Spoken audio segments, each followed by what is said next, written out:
Freedom of speech, a common right that we exercise every day without even knowing. But what about in schools? Do you denounce your right to freedom of speech when you walk through the doors? Not necessarily, according to the Tinker v. Des Moines case. A school must take action towards freedom of speech when it becomes a distraction. Through this video, we will explore different viewpoints of those within our community who have exercised their freedom of speech in a calm and effective manner. But first, let's see the administration's point of view on this topic. You know, it's basically, it follows Supreme Court law in a way, and so reflects that. So there's a couple of cases that weigh into this. And so in terms of freedom of speech, it just cannot lead to a disruption to the learning environment. And so at that point, and so you guys basically agreeing to the handbook like you do each year, you waive some personal rights when it comes to that First Amendment piece by being a part of our school system. So. Right. So kind of a standard blanket is that, you know, obviously when you walk into school, you don't just forfeit your freedom of speech or your First Amendment rights. But obviously because of the core purpose of schools, those rights are limited compared to what you enjoy at home. Right? While you're in school, there are certain restrictions on your rights. As I do every year when we do our class meetings, we talk about the student handbook, and that student handbook is set up to make sure that we have classrooms that are free of disruption, right, and classrooms that are safe. And so free speech rights can be limited if there is a substantial disruption or if it impacts the safety of the students. What would you say, like, at what point does the freedom of speech become a distraction to others or administration? Well, so that could be pretty subjective. You know, I think you've probably seen examples in your time here where, let's take for example, like senior week or things, those are disruptions, right? And so there are elements of that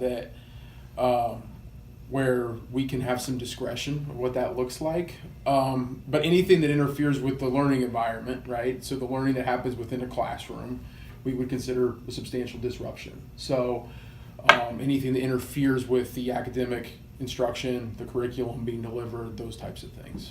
So how would you say social media has made this issue a little bit more difficult in your past years? How have you seen this shift substantially? Yeah, I think one of the things that's been, social media has been a big shift as far as what we see and what schools know about, right? Mm-hmm. It's almost as if your personal notes are on display now from what students used to do.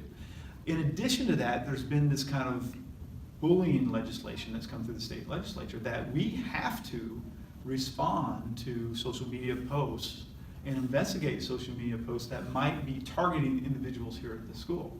And so if those posts are indeed targeting and it could potentially be bullying, we legally have to take action against that. Where before, if that wasn't directly communicated, we didn't get ourselves involved in social media. How would you describe the Let Noah Walk campaign and how it was viewed by the administration as a whole, either a negative or a positive way? Well, and so I think that's an example where obviously the news and those sort of things you foresee as being a substantial disruption to the learning environment, right? Very quickly, the news just kind of descended upon campus or tried to, and so there were parts of that where they couldn't be on campus because of the way that would play out. And so we have to intervene. There's a safety issue there. There's some of those things that we have to do in that way. So I think, and I wasn't obviously Mr. Urban, and then I tried to get Mr. Taylor to be here. He's booked to talk to other students about things. He's the school safety guy as well, deals with these matters probably more explicitly than I do at times, but that was my understanding of that situation. And so obviously that trumps the right to protest, those sort of things. So now we know the Fishers administration's view on these topics. Much like the Morse v. Frederick case, there are obviously going to be things that the school cannot allow for various reasons. Now, let's look at a student and her experience. In this interview, Juliana Bressler, a senior at HSC, shares her free speech against those who get away with sexual abuse through her Mr. Royal Twitter thread. My first immediate reaction was just kind of shock, which I feel like a lot of people had as well. I mean, I kind of talked about how sure what was going on. I remember just talking to a bunch of my friends who were there, and we were all kind of trying to discuss like how this could have happened. Like people were upset beforehand, but that just kind of blew the cake out of the water. And like just generally people were very upset with it, and I was very upset with it. So a lot of people afterwards kind of took to social media to kind of talk about it and kind of get their thoughts out there and voice their anger. I think it's important to speak out because as teenagers, we're the ones who are going through these things. We're the ones who are seeing these things in our school systems more so than adults are able to. And with the current age of social media, we are all given a platform in which we can speak out and speak freely in a way that we haven't really been able to before. I mean, even without the social media, many other girls who I was talking to at the time were able to get in contact with various news outlets via social media that they might not have been able to otherwise without having that kind of as a networking tool of sorts. So I think that now is really the best time to speak up because I feel like a lot of people weren't willing to speak up about things because they felt like most people were against them. They'd seen how victims who had spoken up in the past had been harassed and bullied by other people in the school. So I think the fact that a lot of people did come out wearing black was really great because people were able to see, even if they weren't wearing black, that there are people who were willing to take a stand for this and were willing to stand up for them. In this interview, Claire Liddell, a senior at Fishers High School, explains her organized symbolic speech against gun violence.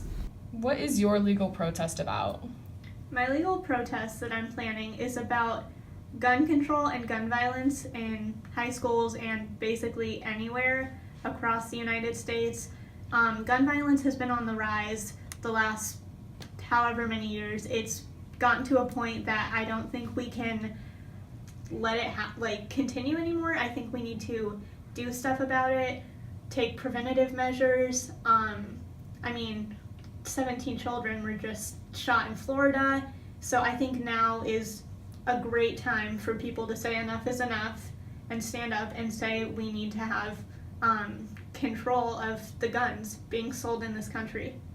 When I heard that people were organizing a walkout, I thought that it was a really good idea, but once I brought the idea up to a few of my teachers, I realized that, at least for Fishers, it's not a feasible idea, just because it could end in suspensions, it could be considered a disruption.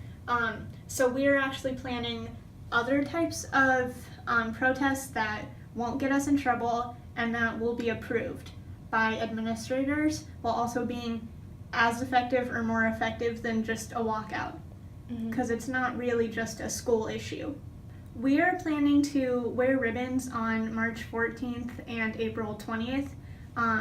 The 14th is the 1-month anniversary since the Florida shooting, and the 20th is the 19-year anniversary of Columbine, I think. So we're going to wear ribbons, we're going to hand out flyers with contact information for Indiana reps in the Senate and the House, so that you can send them letters voicing your opinions. And we will also probably try to be getting stuff up on the walls around school to alert people of the issues and what they can do. Free speech to me means saying what you think as long as it doesn't infringe upon someone else's rights and it's for the greater good. So protesting gun violence, some people may argue that it has to do with the Second Amendment, but really my argument is just safety in schools, workplaces, movie theaters, elementary schools even. So really I think it's just saying what you believe in and doing what you think is right. So what have we learned? Freedom of speech is an effective and important right that we possess and often take for granted. We should also be wary of when we are teetering on the edge of being disruptive or disrespectful. As we saw, ordinary students took an issue and decided to address it in a calm and peaceful manner in order to bring about change.